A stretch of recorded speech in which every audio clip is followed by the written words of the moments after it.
ഒരിക്കൽ പുരാതന ചൈനയിൽ 3 വൃദ്ധ സന്യാസിമാർ ജീവിച്ചിരുന്നു. ഇന്നാർക്കും അവരുടെ പേരുകൾ ഓർമ്മയില്ല, കാരണം അവർ ഒരിക്കലും തങ്ങളുടെ പേരുകൾ ആരോടും വെളിപ്പെടുത്തിയിരുന്നില്ല. ചൈനയിൽ അവർ അറിയപ്പെട്ടിരുന്നത് ചിരിക്കുന്ന 3 സന്യാസിമാർ, ദ 3 ലാഫിംഗ് മങ്ക്സ് എന്ന പേരിലായിരുന്നു. അവരെപ്പോഴും ഒരുമിച്ചായിരുന്നു യാത്ര ചെയ്തിരുന്നത്. ചിരിക്കുക എന്നതല്ലാതെ മറ്റൊന്നും അവർ ചെയ്തിരുന്നില്ല. അവർ ഏതെങ്കിലും ഒരു ഗ്രാമത്തിലോ നഗരത്തിലോ പ്രവേശിച്ചാൽ അവിടുത്തെ പ്രധാന കവലയിൽ ചെന്നുനിന്ന് ഉറക്കെ ചിരിക്കാൻ തുടങ്ങും. പതുക്കെ പതുക്കെ അവിടെ ജീവിക്കുന്നവരും ജോലി ചെയ്യുന്നവരും വഴിപോക്കരുമെല്ലാം ആ ചിരി ശ്രദ്ധിക്കാൻ തുടങ്ങും. അവരുടെ ചിരി കണ്ടു നിൽക്കുന്നവർക്കും ചിരി അടക്കാൻ കഴിയില്ല. അങ്ങനെ അവിടെ ചിരിക്കുന്ന ഒരു ചെറിയ ജനക്കൂട്ടം തന്നെ രൂപപ്പെടും. ഒടുവിൽ ആ ഗ്രാമം മുഴുവൻ ചിരി പടരുന്ന ആ നിമിഷം ആ സന്യാസിമാർ അടുത്ത ഗ്രാമത്തിലേക്ക് യാത്രയാകും. അവരുടെ ചിരിയായിരുന്നു അവരുടെ ഏക പ്രാർത്ഥന.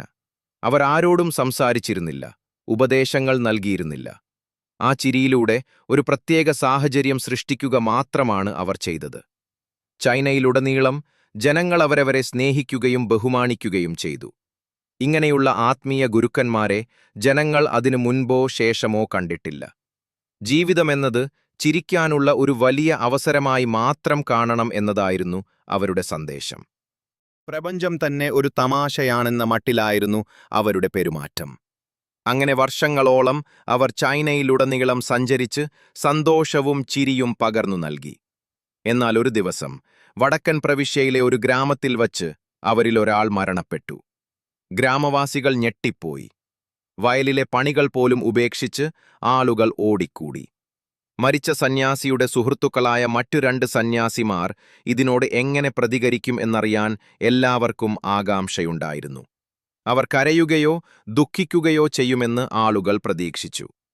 3 സന്യാസിമാരുണ്ടായിരുന്ന സ്ഥലത്തേക്ക് ഗ്രാമം മുഴുവൻ ഒഴുകിയെത്തി. 2 പേർ ജീവനോടെയും ഒരാൾ മരിച്ചും. എന്നാൽ എല്ലാവരെയും അത്ഭുതപ്പെടുത്തിക്കൊണ്ട് ബാക്കിയുള്ള 2 സന്യാസിമാർ പഴയതിനേക്കാൾ ഉറക്കെ ചിരിക്കുകയായിരുന്നു. അവർക്ക് ചിരി നിർത്താനേ കഴിഞ്ഞില്ല. ഇതുകണ്ട് അവിശ്വസനീയതയോടെ ചില ഗ്രാമവാസികൾ അവരുടെ അടുത്തേക്ക് ചെന്നു ചോദിച്ചു, "നിങ്ങളുടെ സുഹൃത്ത് മരിച്ചിട്ടും നിങ്ങൾ എന്താണ് ദുഃഖിക്കാത്തത്?" ആദ്യമായി ആ സന്യാസിമാർ അതിന് മറുപടി നൽകി, "കാരണം ഇന്നലെ ഈ ഗ്രാമത്തിലേക്ക് വരുന്ന വഴിക്ക് ഞങ്ങളൊരു പന്തയം വെച്ചിരുന്നു. ഞങ്ങളിൽ ആരാണ് ആദ്യം മരിക്കുകയെന്ന്. ഇപ്പോൾ അവൻ ജയിച്ചു. ആ കള്ളക്കേമൻ നേരത്തെ തന്നെ മരിച്ച് ഞങ്ങളെ തോൽപ്പിച്ചു. അവനൊരു വിൽപത്രം പോലും തയ്യാറാക്കിയിരുന്നു. പാരമ്പര്യമനുസരിച്ച് മരിച്ചയാളെ കുളിപ്പിച്ച് പുതിയ വസ്ത്രങ്ങൾ ധരിപ്പിച്ചാണ് ചിതയിൽ വെക്കേണ്ടത്. എന്നാൽ ആ സന്യാസി പ്രത്യേകം പറഞ്ഞിരുന്നു തന്റെ പഴയ വസ്ത്രങ്ങൾ മാറ്റരുതെന്ന്. കാരണം താൻ ഒരിക്കലും അശുദ്ധനായിട്ടില്ലെന്നും തന്റെ ചിരിയിലൂടെ ഈ ലോകത്തിലെ ഒരു അഴുക്കും തന്നെ ബാധിക്കാൻ താൻ അനുവദിച്ചിട്ടില്ലെന്നും അദ്ദേഹം പറഞ്ഞിരുന്നു. അങ്ങനെ ആ സന്യാസി എത്തിച്ചേർന്നപ്പോൾ ധരിച്ചിരുന്ന അതേ വസ്ത്രങ്ങളോടെ അദ്ദേഹത്തിന്റെ മൃതദേഹം ചിതയിൽ വെച്ചു. തീ കൊളുത്തിയതും തീനാളങ്ങൾ അദ്ദേഹത്തിന്റെ വസ്ത്രങ്ങളിൽ തൊട്ടതും അവിടെ കൂടിയവരെല്ലാം അത്ഭുതപ്പെട്ടുപോയി. പെട്ടെന്ന് 100 നിറങ്ങളിലുള്ള വെടിക്കെട്ടുകൾ, ഫയർവർക്സ്, ആകാശത്തേക്ക് പൊട്ടി വിരിഞ്ഞു. വസ്ത്രത്തിനുള്ളിൽ അദ്ദേഹം വെടിക്കെട്ടു മരുന്നുകൾ ഒളിപ്പിച്ചു വെച്ചിരുന്നു.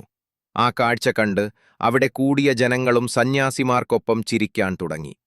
ജീവിതത്തിൽ, അതെ, നിങ്ങളുടെ ജീവിതത്തിൽ നമ്മൾ ഈ ഭൂമിയിലായിരിക്കുന്നതിൻ്റെ ഒരേയൊരു കാരണം ഒരുപക്ഷേ ചിരിക്കാനും സന്തോഷം അനുഭവിക്കാനും വേണ്ടി മാത്രമായിരിക്കും.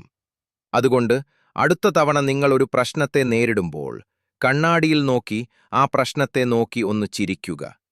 കാരണം നിങ്ങളുടെ സന്തോഷമാണ് നിങ്ങളെ ജീവിപ്പിക്കുന്നത്.